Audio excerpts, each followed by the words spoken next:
మనకి తిరుపతిలో చిన్న పిల్లల్ని ఎత్తుకుపోయిందండి 2 సార్లు. హ్మ్. అంటే ఎందువల్ల అంటే సైజ్ దాని సైజ్ ఉందంటారా? Yes sir. అది ఈజీగా పట్టుకెళ్ళడం. లిఫ్ట్ చేయడానికి ఈజీ అన్నమాట. లిఫ్ట్ చేయడానికి. లిఫ్ట్ చేయడానికి ఈజీ. అక్కడేంటంటే ఆ అదోటిని వాళ్ళు ప్రాంతంలో ఎదిరించలేరు.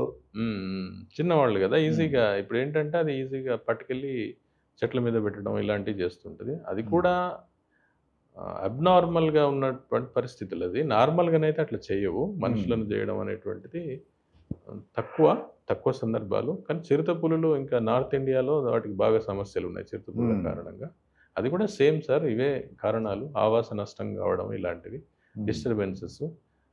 ఇప్పుడు తిరుపతి అనేటువంటి విషయంలో నడిచి వెళ్ళడము వీళ్ళంతా హ్మ్. అక్కడక్కడ ఈ కొట్లు అన్ని కిరాణా షాపులు అవి ఇవి పెట్టి, అవునండి. అలాగే తిరుపతిలో ఆహారపు ఏంటి హోటల్సు అవి కూడా పడేసినట్టుగా అక్కడక్కడ అంటే ఎప్పుడైతే అవునండి. జనం పోగవుతారో ఆటోమేటిక్‌గా ఇవన్నీ వస్తుంటాయి. హ్మ్. మిగిలిపోయిన ఆహార పదార్థాలు బయటపడేయడం ఇలాంటి వాటి గురించి పందులు రావడము. హ్మ్. వైల్డ్ పిగ్స్ కూడా చాలా ఉంటాయి. ఓకే. పందుల గురించి ఇవి రావడం. ఓకే. ఓహో! యెస్. ఆ చెత్త మురికి తినడానికి ఆ! పందులొస్తాయి. యెస్. ఇలా పందులు తిందామని వస్తాయి. యెస్. అవునండి. అలాంటి సందర్భంలో ఇలాంటివి కొన్ని చోటు చేసుకొని ఉండొచ్చు. హ్మ్. ఇట్లా కూడా కొన్ని జరిగాయి. అయితే ఒకటేంటంటే అది అడవి అండి. హ్మ్. అది అడవే గదా! అవును. దాని ప్లేస్ అది.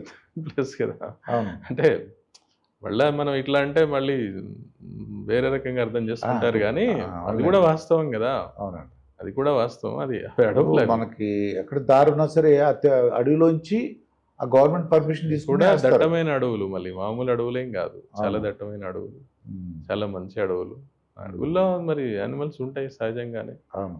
కానీ హ్మ్. అన్‌ఫార్చునేట్ నిజంగా అవి కూడా అలాంటివి హ్మ్. జరగకూడదు. జరగకుండా హ్మ్. ఉండడానికి ఇట్లాంటి కొన్ని ఆహారపు అవి పడేయడం అట్లాంటివి చేయకుండా, చెత్తాచెదారం చేయకుండా చేస్తే హ్మ్. అప్పటి వరకు దాని గురించి మనం చేసుకోవచ్చు. ఇంకేమైనా కూడా ఉండొచ్చు. కొంచెం హ్మ్. దాన్ని స్టడీ చేస్తే హ్మ్. ఫారెస్టర్స్ ముఖ్యంగా వైల్డ్ లైఫ్ సంబంధించినటువంటి నిపుణులు కొంతమంది ఉంటారు. వాళ్ళు కరెక్ట్‌గా ఓకే. అర్థం చేసుకొని దానికి సూచనలు గనుక చేసినట్టయితే దానికి సమస్య దాని పరిష్కారం. సమస్య పరిష్కారం.